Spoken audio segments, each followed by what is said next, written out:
presença de todos vocês, né? Principalmente com esse frio. Tem que ter uma coragem a mais, né? Para estar vindo hoje de manhã aqui participar desse evento. Bom, peço desculpa que a tela parece que vai ficar um pouquinho amarelada, né? De vocês. Bom, meu tema hoje seria educação ambiental, trabalhar a questão dos valores fundamentais e o desenvolvimento de projetos comunitários. Para trabalhar esse tema, eu queria um pouco situar, né? Qual vai ser o recorte, de que forma eu gostaria de estar abordando essa temática, essa questão. Então, eu queria situar essa questão da educação ambiental dentro da perspectiva da construção de uma sociedade sustentável. Acho que esse que é o grande norte, esse que é o objetivo principal. Bom, lembrando, quem acompanhou as câmaras técnicas da Agenda 21, acho que cansou de ouvir falar sobre isso. O desenvolvimento sustentável, ou a questão da sustentabilidade, era uma ideia do equilíbrio, né, entre a dimensão econômica, social e ambiental. Quer dizer, não basta a nossa sociedade apenas produzir riqueza material, bens de consumo, produção, etc., se nós esquecemos a questão social, os valores da pessoa humana, os direitos sociais dos povos e também sem esquecer a questão ambiental. Quer dizer, como está nosso mundo, nosso planeta, a nossa natureza, nosso meio ambiente? Será que a gente está tratando bem, né, aquilo que provém do nosso sustento, que possibilita estarmos vivos? Quer dizer, água, ar, luz, energia, solo. Quer dizer, a questão ambiental também tem que estar sendo discutida, também tem que estar em equilíbrio com as demais dimensões. Bom, entretanto, esses pilares da sustentabilidade, esses três principais alicerces, eles precisariam, digamos assim, um cimento, algo que dê movimento, que seja o motor disso tudo. Porque essas três ideias, elas são muito normativas, né?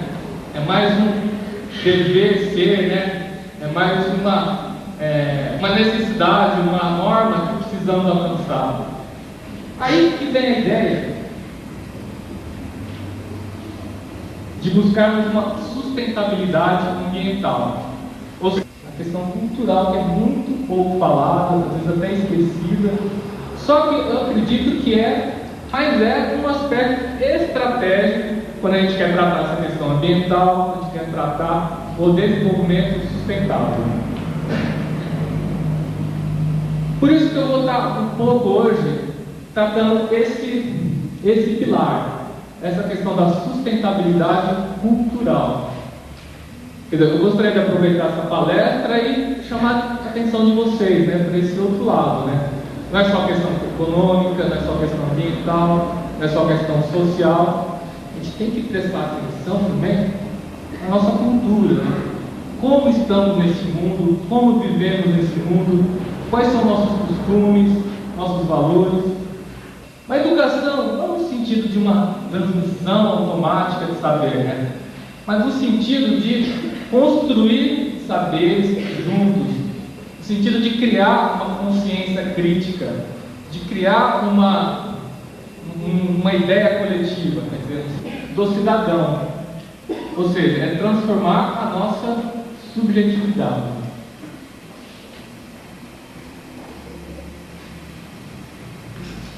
Então, podemos dizer, né, sem medo de errar, que trabalhar valores de educação nessa perspectiva, a gente ganha uma dimensão nova, que é a dimensão da mudança e da transformação. Afinal, é isso que a gente está tratando quando nós organizamos um fórum ambiental, como nós tocamos em diferentes questões sobre o meio ambiente, sobre o nosso modo de viver na sociedade. Porque, gente, se tivesse tudo bom, tudo ótimo, tudo tranquilo, não teria necessidade, né, da gente estar aqui, numa manhã fria como essa, estar discutindo todos esses conceitos, todas essas questões. Alguma coisa precisa ser mudada no nosso mundo. Vocês não acham? alguma coisa não vai bem, né? Uma coisa a gente tem que transformar, a gente tem que mexer. Acho que essa que é a ideia, da transformação, da mudança. Entretanto, como que eu vejo o meu país? Como que eu vejo o meu município? É apenas um lugar onde eu moro, onde eu vivo, onde eu tenho um emprego, uma profissão? Ou é um lugar que significa mudar a nossa postura frente ao mundo? Como que eu me relaciono com o meu ser semelhante? Como que eu me relaciono com a natureza?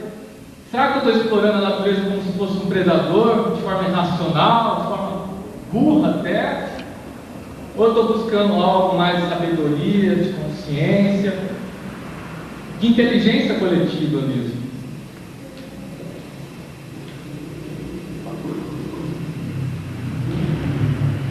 Então, o argumento do tema hoje que eu quero trazer para vocês é trabalhar a questão dos valores, desenvolver projetos comunitários e educação ambiental de forma articulada, em conjunto. De tal modo que a gente vai estar, de um meio ou do outro, buscando a sustentabilidade cultural.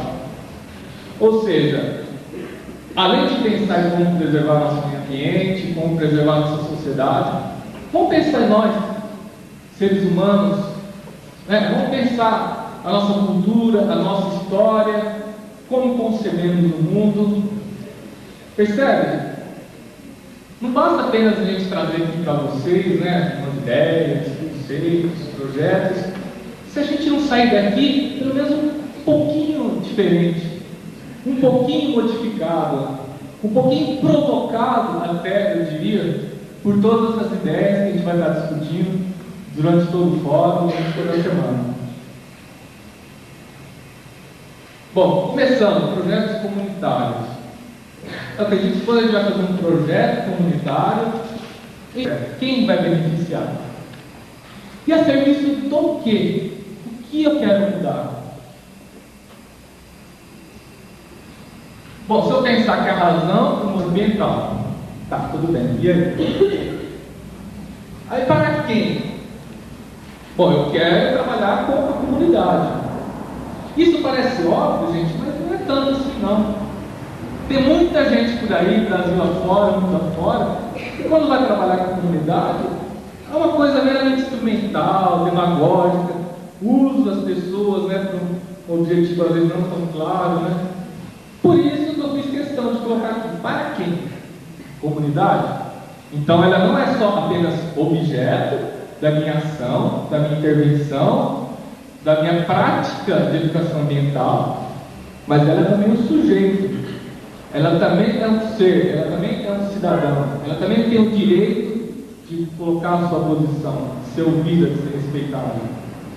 Percebe a diferença, né? Quando eu estou tratando essas questões, né, de projetos comunitários, quando eu tenho essa perspectiva mais aberta, mais transparente? Logo, a serviço do quê? Se eu estou trabalhando com educação ambiental, se eu estou trabalhando com a comunidade, a conclusão lógica é que eu quero melhorar as condições de vida das pessoas. Acho que é isso que se trata, né? Quando a gente está aqui reunido, discutindo educação ambiental, problemas ambientais, melhoria das condições de vida das pessoas. Por quê? Porque a nossa qualidade de vida, gente, está intrinsecamente, intimamente relacionada com o nosso modo de estar no mundo. Se nós temos emprego ou não, se nós estamos com nossos direitos respeitados ou não, se nós temos um meio ambiente preservado ou não. Quer dizer, se eu tenho um ar puro para respirar, se eu tenho uma água boa para beber, se quando eu ando na rua não encontro lixo, esgoto parado, se a minha casa, quando chove, ela não sofre inundações, enchentes. Tudo isso tem a ver com a nossa qualidade de vida, de um jeito ou de outro, mas são aspectos importantes do nosso viver, do nosso estar no mundo. Então, o que significa valores essenciais? Né? A palavra que afinal, esse é o tema da palestra. Acho que a ideia principal eu vou até correr o risco de ser muito repetitivo, mas eu quero fixar bem isso, né, da mudança. da transformação. Primeiro, na nossa mentalidade, despertar o nosso espírito crítico, quer dizer, despertar a nossa sensibilidade crítica. Quer dizer, a gente não achar que questão ambiental é só não cortar árvore, é só não fazer isso, não fazer aquilo, e ficar ali, né, no nosso bem bom, né? A gente ter essa sensibilidade de perceber que essas questões dizem respeito à nossa vida. Não tem como a gente ficar indiferente, a gente achar que eu estou dentro de casa, assistindo minha televisão lá, assistindo meus filmes, minha novela, etc. E nada disso tem a ver comigo. Olha, eu estou ganhando minha vida, muito bem, obrigado. Gente, não pode ter essa postura, não. Se a gente está no mundo, a gente tem que assumir nossa condição de sujeito desse mundo, de cidadão. Então a gente tem que ter esse pensamento crítico e essa sensibilidade. Segundo, trabalhar então nossos modos de vida. Quer dizer, contrapor um pouco essa lógica dominante, que a vida é submetida apenas à mercadoria, nosso ter, pelo nosso dinheiro, e muito pouco pelo que nós somos. Só para contar para vocês, utilidade pública. Sabe o que um estudante fez? Ele pegou e trabalhou como gari, sabe? Aquele que faxineiro da faculdade, trabalhou como gari durante 3 anos. E ele era estudante, de doutorado, tinha amigos, professores. Ele trabalhou durante 3 anos. E um dos relatos dele que ele fala que ninguém reconhecia ele, ninguém cumprimentava ele, professores passavam batido, né? Ignoravam a presença dele. Então o que quer dizer tudo isso? Quer dizer que nossa dignidade, nosso valor humano está em segundo plano. Quer dizer, não reconheceram ele porque ele era gari. Olha só que interessante. Quer dizer, se ele tivesse terno, gravata, todo mala ali bem vestido, todo mundo ia vir, cumprimentar. Oh, tudo bem, fulano, como você vai, né? Mas porque ele estava fazendo um trabalho digno, nobre, as pessoas não reconheciam. Mas a culpa é dele, a culpa é dessas pessoas, ou a culpa é esse modo nosso de viver, esse modo nosso que está muito centrado, né, no consumo, na mercadoria, na aparência, né, no mundo das aparências. Por isso que os filmes de efeitos especiais fazem tanto sucesso, que todo mundo gosta da aparência, daquele que é extraordinário, daqueles efeitos maravilhosos. E a gente esquece nossa essência, nossos valores, nossa condição de ser humano. Bom, aqui, se eu estou falando de transformação, de conhecimento, eu queria trazer uma frase do Karl Marx, que diz: os especialistas muda pouco. A gente quer transformar vocês antes de transformar o mundo. Porque se vocês saírem transformados, como vão transformar esse mundo? Eu estava dizendo semana passada, numa palestra com os professores do ensino fundamental, que enquanto a gente ficar dependendo de meia dúzia de corajosos que vão lá no seu barquinho enfrentar petroleiros multinacionais, como o Greenpeace, que muita gente chama de loucos, né? São pessoas espetaculares, graças a Deus tem pessoas como essas. Mas enquanto a gente depender só dessa meia dúzia de pessoas, nosso mundo vai muito mal, gente. Nós corremos um grande risco de a gente perder o mundo maravilhoso que temos. A gente não pode só depender desses corajosos, desses loucos, entre aspas. Temos que também ser sujeitos à mudança, agentes dessa mudança. Agora, você deve estar perguntando, esse pai está enrolando, mas ele não falou nada quais são os valores essenciais, não falou nada sobre projetos comunitários. O que ele está querendo dizer aqui? Então, quais são os valores essenciais? Quem me dera falar sobre valores essenciais, né? Acho que valores essenciais têm a ver com a essência de cada um. Mas é claro, como eu fui convidado para essa palestra, não todo mundo enfrentou frio hoje de manhã, eu vou trazer algumas ideias, né, para a gente trabalhar um pouquinho mais. Então, eu diria que são 2 os valores essenciais, na minha concepção, no meu modo de ver. Vocês, é claro, podem discordar, podem colocar outras questões, pensar em outras ideias, mas aqui para a nossa conversa, para provocar um pouquinho a plateia, Veja, a grande questão é trabalhar sempre com a ideia de autonomia e liberdade. Essas duas palavras estão usadas, às vezes até perdem um pouco seu sentido, né? Que cai um pouco do senso comum. Mas é fundamental a gente recuperar essa ideia da autonomia do ser humano, da liberdade do ser humano. O que significa autonomia e liberdade? Primeiro, autonomia. Esse refere ao educador, porque se eu trabalho em educação ambiental, eu pressuponho que existe um educador, existe uma pessoa que está socializando com isso. Esse educador tem autonomia. Autonomia de pensar, autonomia de criticar, autonomia de vir aqui na frente de vocês, colocar algumas ideias, algumas questões. Porque senão a gente fica muito constrangido, né? Muito tímido. A pessoa, eu chegasse aqui na palestra e o pessoal me falasse assim: olha, a gente não fala sobre isso, não fala sobre aquilo, nem aquilo lá, senão é perigoso. Aí fica difícil, né? A gente mostrar um saber crítico, é difícil a gente transformar o mundo, né? Se a gente partir dessa postura, né, controlada, tímida até, de ficar achando que não pode tocar nesse assunto, não pode tocar naquele outro, aí vamos jogar a sujeira embaixo do tapete, né? Agora não sei até onde o tapete vai aguentar tanta sujeira. E também autonomia, não podemos esquecer essa questão óbvia, mas às vezes nem sempre o óbvio é percebido, refere-se às pessoas, à comunidade. Respeitar a autonomia das pessoas. Deveria ser uma coisa tão clara, tão óbvia. Olha, mas não é não, gente. Eu já trabalhei em vários projetos em Araraquara, em São Paulo, e olha, o que eu vejo por aí é tristeza, né? Trabalhar às vezes as pessoas, assim, você trabalha com a comunidade, mas, pô, o que tem que fazer lá, aquele fulano? Bom, se eu conseguir a minha tese, está ótimo, né? Já valeu o meu esforço, né? Então, não respeita a autonomia dessa pessoa, não respeita a dignidade dela. Eu estou lá, eu sou superior, né? Eu estou fazendo um projeto para a comunidade. Então, eu estou usando a comunidade, às vezes, para os meus projetos, meus valores. Eu acho que a gente tem que também mudar um pouco, né? Essa nossa atitude, né? Nós, profissionais da educação, de respeitar a autonomia das pessoas.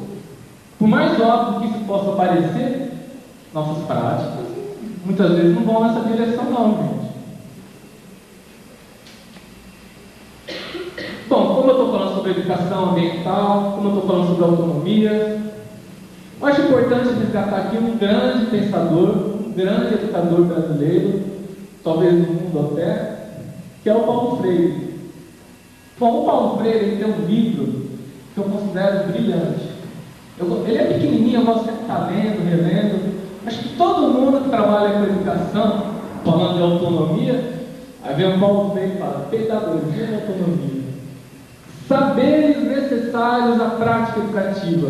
Eles são saberes, não são instrumentos, cartilhas, etc. São saberes. É algo com mais conteúdo, mais substância. A prática educativa e, por que não, a prática da educação ambiental.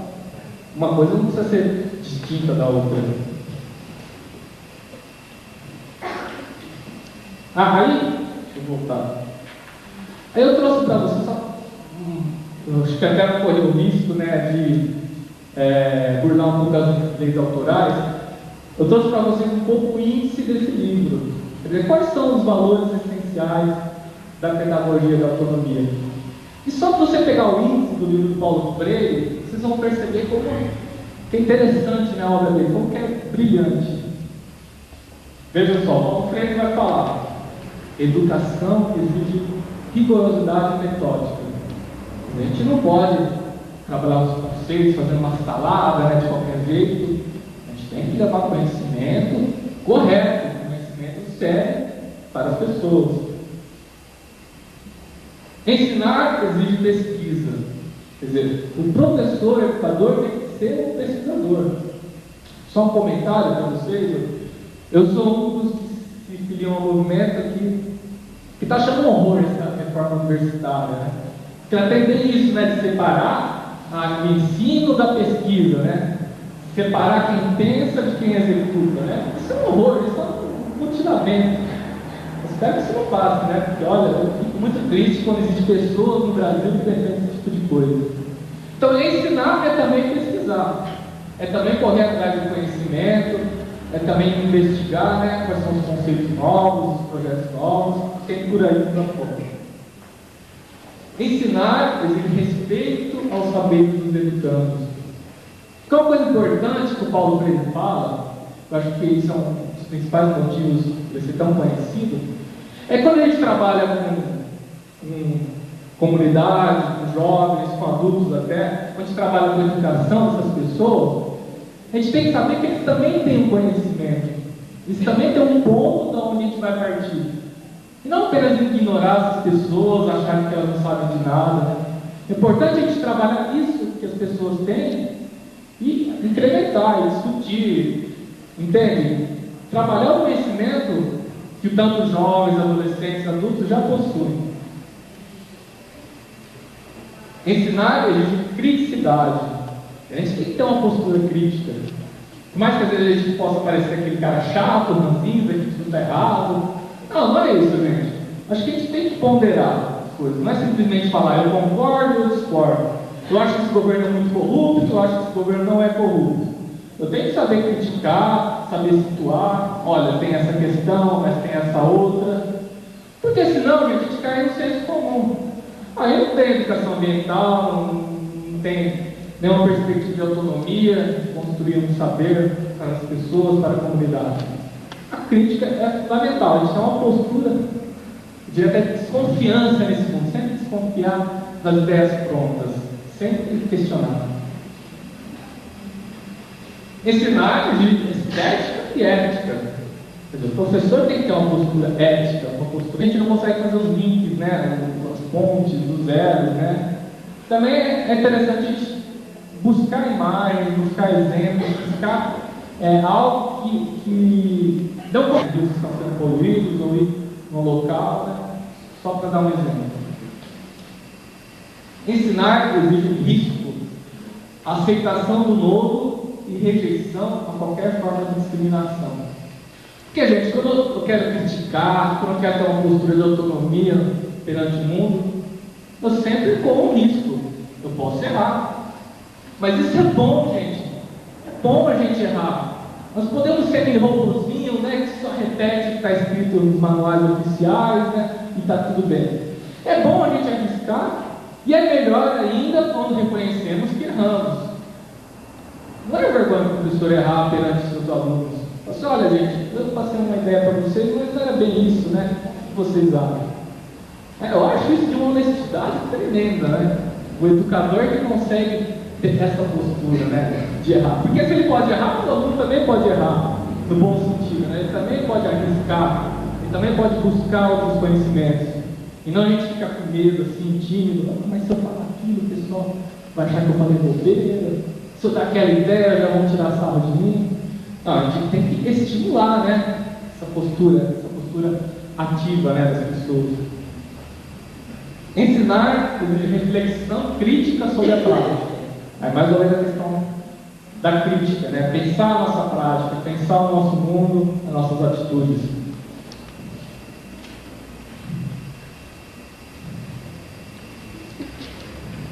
Ensinar exige o reconhecimento e a assunção da identidade cultural. E quando a gente vai trabalhar numa comunidade, tem que saber qual que é essa identidade cultural, qual a sua história, de onde que ela veio, de onde que essas pessoas, qual a origem dessas pessoas, se vieram de gente que a verdade absoluta não existe. Por mais rigor científico que eu tenha, por mais que eu seja preparado, nunca vou chegar na verdade absoluta. A prática de fiz lá engenharia, medicina, de aula 4 e já sei tudo, né? Já estou pronto. Isso não existe, né? Sempre existe algo mais para aprender, algo mais para buscar. Essas barreiras, esses obstáculos, e trabalhar com isso, trabalhar com a nossa condição humana, que não estamos inteiramente livres, mas também não somos inteiramente prisioneiros. Nós somos condicionados à transformação. Se eu estou determinado, se tudo é fatalismo, se ninguém vai mudar essa globalização que está aí, essa devastação ambiental, todos esses problemas, Então não tem razão de eu pensar transformação, de eu pensar mudança, não tem razão de eu criticar, né, esse mundo, de eu trazer conceitos novos para você e por aí fora. Bom, ensinar, claro, exige respeito, autonomia do ser educando. Já tinha falado disso. Ensinar exige bom senso, exige bom senso, a gente sempre ponderar, sempre. Quando a gente reclamar, as pessoas entraram em greve, só reclamaram do seu salário, etc. Mas isso é importantíssimo, gente. Tem que reclamar condições de educador, tem que reclamar condições de ensino, porque isso diz respeito. Quer dizer, tanto os educadores como os educados têm seus problemas, têm suas questões a serem resolvidas. Não adianta a gente ficar com uma guerra, né, um cabo de guerra, né, puxando de um lado para o outro, né, alunos de um lado, professores do outro. Não pode haver essa separação. A apreensão da realidade, quer dizer, conhecer a realidade, conhecer não só a realidade aparente, mas como realmente esse mundo funciona, o que está por trás, né, do nosso dia a dia. Ensinar alegria e esperança. Quer dizer, por mais que as dificuldades sejam grandes, a gente tem que sempre trabalhar essa ideia da alegria e da esperança, trazer esperança para as pessoas. Esse é o motor, né, da transformação, da mudança, né? Se não tem alegria e esperança, então ensinar é a convicção que mudar é possível. É possível transformar esse mundo. Então eu não estou aqui apenas para ser mais um, apenas para somar as estatísticas, apenas para lá ter o meu diploma de primeiro grau, segundo grau, ter o meu diploma de faculdade e pronto, né? Eu só fui mais um. Acho que ensinar traz essa convicção que eu posso fazer diferença. Por menor que seja essa diferença, a mudança é possível, seja de quem for. Bom, aqui está no último, eu sei que essa parte é cansativa, mas eu não queria abrir mão de trazer essas ideias, esses conceitos para vocês. Bom, ensinar exige comprometimento. O professor, o educador, tem que ter um compromisso com os seus valores, tem que ter um compromisso com a sua meta, com o seu objetivo, tem que ter um compromisso com os alunos, com os estudantes, um compromisso de trazer um conhecimento adequado, de ter uma postura adequada. Educação é uma forma de intervir no mundo também. De um jeito ou de outro eu estou intervindo no mundo. Se eu estou fazendo uma educação pobre, uma educação desmotivada, eu estou intervindo no mundo para pior, né? Eu estou estimulando as pessoas, às vezes, a odiarem a educação, a odiarem ler, a odiarem estudar. Então, de uma forma ou de outra, não tem como escapar. Sempre com o trabalho de educação ambiental, eu estou intervindo no mundo, para o bem ou para o mal, despertando o espírito crítico ou fazendo as pessoas até se acanhem, né? Até percam a sua autonomia. Então também é importante sempre lembrar de uma forma ou de outra que eu estou intervindo nesse mundo. E por que não fazer a diferença, né, gente? Já que eu estou mudando de uma forma ou outra, por que não mudar para melhorar? Então, ensinar é reconhecer a educação ideológica. O que quer dizer ideologia, né? Ideologia é uma visão de mundo. Quer dizer, eu posso ter uma visão de mundo conservadora, achar que está tudo bem, está indo muito bem do jeito que está, não tem que criticar essa sociedade, nem criticar o consumo. É uma ideologia, é uma visão de mundo, que o educador, o professor pode ter. Mas ele também pode ter uma outra ideologia, uma outra visão de mundo. Mas, gente, espera aí, vamos pensar melhor. Vamos criticar, vamos ver como está nosso mundo, o que a gente pode fazer. Vamos trazer novos conceitos, né, para os alunos, para os educadores. Aqui no Fórum Ambiental, nós estamos trazendo uma visão de mundo. Que é preciso despertar consciência ambiental, que é preciso trabalhar com diferentes questões. Nós estamos fazendo um ato de educação com base numa ideologia, numa visão de mundo que é fundamental transformar esse mundo. E ensinar a disponibilidade para o diálogo. Diálogo é fantástico no Paulo Freire. Ele fala assim: temos que ensinar aprendendo e aprender ensinando. Quer dizer, o próprio aluno, o próprio estudante, a própria comunidade, nossa, ela tem muito para ensinar. E por que não aproveitar essa troca, né? Em vez de ficar eu apenas aqui na minha autoridade de mestre, de professor, e a comunidade lá, por que a gente não pode, né, fazer esse intercâmbio, essa troca, esse diálogo? E a ideia é essa, né? O diálogo mesmo. Acho que essa palavra diz tudo, não preciso explicar mais que isso. Bom, agora, como eu falei da autonomia, eu queria falar um pouco sobre a liberdade. Evitar a proibição, que é típico de uma ideologia, de uma visão de mundo que se chama liberalismo. Ou seja, qual é o conceito da liberdade? É aquela liberdade que diz respeito ao teu direito à minha propriedade, é não ser impedido se eu quero viajar para outro estado, para outra cidade, ninguém barrar minha locomoção. Então diz respeito até à condição do corpo humano, né? Da locomoção do corpo humano. É meramente não impedir de fazer, não deixar de fazer. Só que não tem só essa visão de liberdade. Aliás, essa é a visão mais pobre de todas, na minha opinião. Tem um conceito positivo da liberdade, que aí é das capacidades. Quer de uma forma ou de outra, eu vou estar falando sobre autonomia. Tem um grande pesquisador que chama Amartya Sen, ele foi até prêmio Nobel de Economia, que ele fala assim, desenvolvimento como liberdade. Aí ele defende a tese, muita sabedoria e inteligência, dessa passagem, que liberdade tem a ver com as capacidades do ser humano. Se eu sei ler e escrever, eu já tenho um pouco mais de liberdade. Se eu consigo terminar o ensino médio, eu já tenho outro tipo de liberdade. Se eu consigo terminar a faculdade, ter um ensino superior, a minha liberdade está nesse mundo aumenta. Por quê? Porque tem a ver com a minha capacidade de eu conseguir fazer escolhas, de eu conseguir ter um emprego digno, ter um trabalho, ter uma renda. É a minha capacidade de sujeito. Que liberdade eu tenho se eu mal sei como votar, para quem votar? Que liberdade eu tenho se quando eu vou no banco eu não consigo mexer naquele caixa eletrônico, eu não entendo nada daqueles botãozinhos? Se alguém coloca um computador na minha frente para mexer na internet, eu nem sei o que é internet, nunca vi esse negócio de computador. Que liberdade tem uma pessoa nessa condição?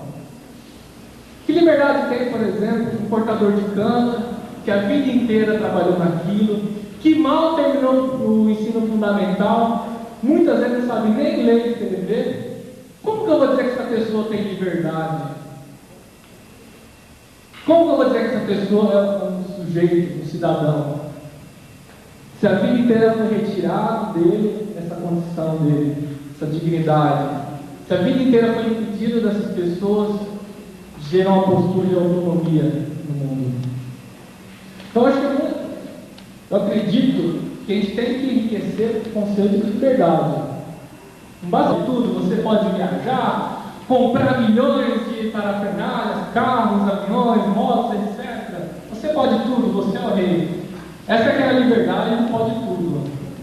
Mas a liberdade do ser humano, a nossa condição humana nesse mundo, isso é fundamental, gente. Não podemos negligenciar esse aspecto.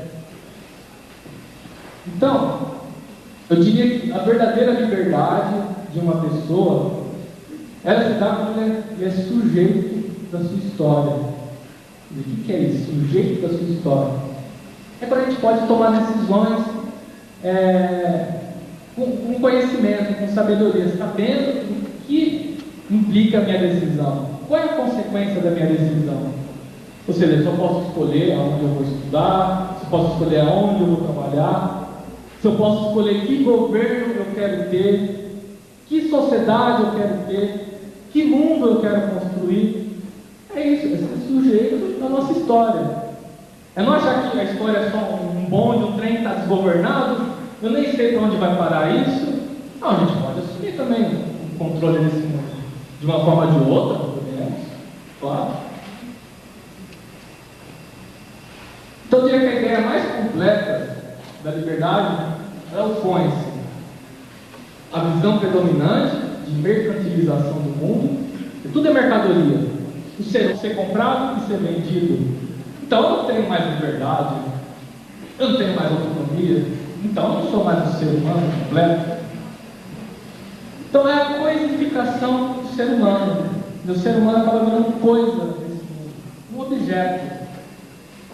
Nos tempos modernos, ele traz de forma brilhante essa ideia, né? De como o ser humano se transforma em coisa nesse mundo, né? Nesses tempos modernos. E a destruição da nossa riqueza espiritual. Né? Isso é gravíssimo. Riqueza espiritual, que é tudo isso, tem a ver com nossos valores, né? Como a gente estava falando desde o começo, e tem a ver também com o nosso mundo, com o nosso ecossistema, com a biodiversidade, com a riqueza que esse mundo nos deu, que a gente despreza tanto. A riqueza de espécies de plantas, animais, vegetais, a riqueza do equilíbrio ecológico que nós tivemos no nosso ecossistema. E tudo isso está na mercadoria, um preço lá no mercado. Porque se eu tiver dinheiro disponível, eu posso lá derrubar a mata, eu posso lá traficar animais, eu posso poluir os rios, etc. Né? Que horror, né, gente? Tudo isso. Então, a ideia de autonomia e liberdade vai dizer respeito mais ao ser, a minha condição de ser humano, a minha condição de cidadão, não ao ter, ao que eu tenho, a quantidade de dinheiro que está recheado na minha carteira, na minha conta bancária, aos meus bens, etc. Que são valores construídos coletivamente. O ser humano que sofre exploração, que é escravizado, que é humilhado, toda a condição humana está em perigo. Toda a população, eu salvar minha pele, né? Eu me safar e os outros se dando. A gente tem que ter essa dimensão da comunidade, de comum, de coletivo. Aí tem outro sentido, né? Trabalhar com projetos comunitários. Essa coisa, estarmos juntos, né? Nesse mesmo barco, nesse mesmo planeta.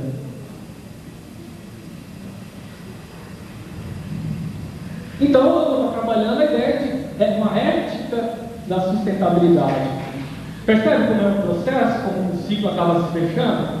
Eu comecei a falar da sustentabilidade, depois eu falei que eu ia abordar o aspecto cultural, da sustentabilidade cultural, e eu estou voltando, quer dizer, eu estou ali trabalhando também a ideia da sustentabilidade, do equilíbrio, a ideia de ter que transformar esse mundo para algo que seja digno para todos, seja as gerações atuais, seja para nossos filhos, netos, bisnetos.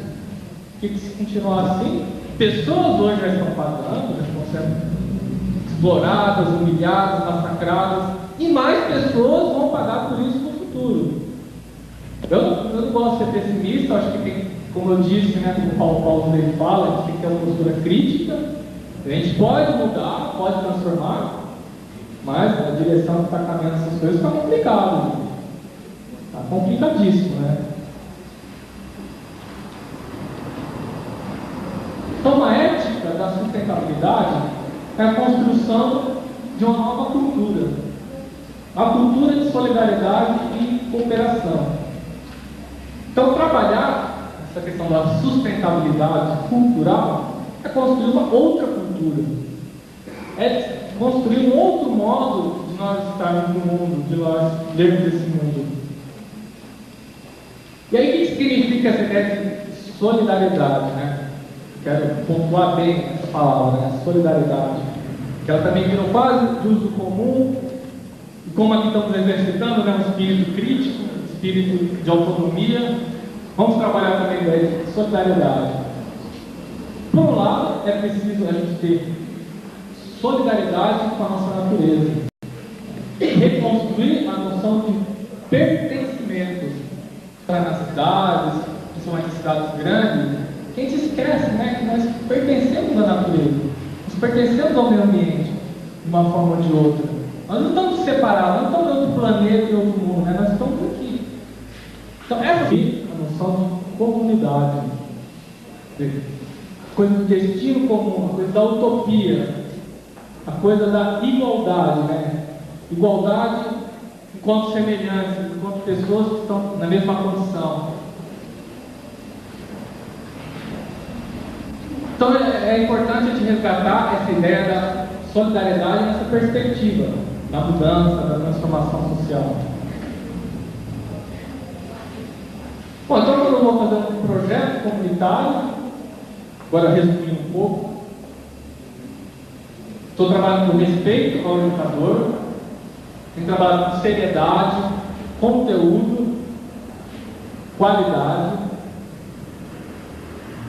Estou criando novos valores. A todo momento eu estou intervindo nesse mundo, eu estou criando uma nova forma de ver o mundo. Uma perspectiva de longo prazo, tempo. A gente já precisa ter um pouco de paciência mesmo. Paulo Freire fala de paciência histórica. Quer dizer, não é do dia para a noite que a gente vai conseguir transformar a ideia das pessoas, a forma que as pessoas veem esse mundo. Porque afinal isso já foi construído há 100, 200, 500 anos, mas a gente tem que ter essa persistência, essa teimosia. A gente vai trabalhar com projetos comunitários, não adianta chegar lá, logo na primeira reunião, e ficar todo desanimado, desmotivado, porque ninguém entendeu nada que eu disse. Tinha lá um que estava dormindo, outro estava aconselhando, outro lá quase me mandou embora. Isso vai acontecer, gente. Quantas vezes eu já trabalhei em comunidades e a gente vive esse tipo de situação? Mas aí não é para eu pensar, essa pessoa não entendeu nada, eu perdi meu tempo aqui. Não, a gente tem que persistir, tem que ser teimoso, tem que continuar esse trabalho na comunidade. Por isso que eu falo, é péssimo quando a gente faz um projeto comunitário de 2, 3 meses, eu vou lá, mobilizo as pessoas, aí nunca mais eu volto depois. A comunidade até esquece que eu existo. Eu acho péssimo. Eu acho que se quer trabalhar com a comunidade, tem que ter essa coisa temporal, né? Tem que fazer um projeto contínuo, um projeto que sempre esteja em contato com as pessoas, porque é no cotidiano que a gente vai transformar, é no cotidiano que a gente vai criar outros valores, outras atitudes. Não vai ser apenas uma aula, 2, 3, que essas coisas mudam. Porque a questão cultural é uma questão que lança raízes mais profundamente. E para trabalhar essa coisa de lançar outras raízes, a gente tem que plantar uma semente, a gente tem que cuidar dela sempre. Para a gente conseguir construir um outro alicerce, uma outra base cultural, diferente dessa que se vive atualmente. Então, tempo é fundamental para o trabalho de projetos comunitários. E é totalmente esquecido hoje em dia, né? Raramente eu vejo as pessoas preocupadas. Então, valorizar os conhecimentos populares, não responder problemas, não agir com demagogia, falar para as pessoas, olha, tá tudo bem, eu só vou ensinar algumas coisinhas aqui, basta vocês aplicarem na sua comunidade, está tudo resolvido. Não, acho que a gente tem que despertar as pessoas, né, do que está acontecendo na sua região, no seu bairro, no seu país. Por mais difícil que seja, às vezes, trabalhar com os conceitos, com os problemas, e quem é educador vive isso no dia a dia, a gente não pode também baixar o nível das nossas palestras, das nossas intervenções. Tem que trabalhar assim alguns conceitos, algumas ideias, tentar ser de forma mais didática possível, porque senão a gente está novamente transformando as pessoas em meros objetos. Eu só quero transmitir ali um conceitozinho, uma ideia ali boa, né? Acho que se a gente quer trabalhar com seriedade, honestidade, tem que ir além. Como Paulo Freire, tem que arriscar, tem que correr esse risco. E, principalmente, politizar a comunidade. Quer dizer, dar um poder coletivo. Essa coisa de poder decidir, ser sujeito da sua história, criticamente nesse mundo, e nos situarmos com autonomia. Politizar a comunidade, eu acho, é um eixo fundamental também. Quer dizer, trabalhar com aquelas próprias pessoas da manhã, elas estão em ensaiar isso com a comunidade, dela própria está chamando, dela própria está querendo conhecer mais, aí sim eu plantei uma semente muito fecunda. Bom, terminando, está todo mundo cansado, não sei se vocês estende muito tempo. Eu queria só pegar uma frase do Eduardo Galeano. Diz assim: somos o que fazemos, mas somos principalmente o que fazemos para mudar o que somos. Bom, esse é o recado que eu queria deixar para todos vocês. Espero que tenha plantado uma sementinha aí para nós mudarmos a nossa forma de ver o mundo, né? Mudarmos um pouquinho nossos valores. Eu agradeço a todos, né? Estarem aqui até o final da palestra.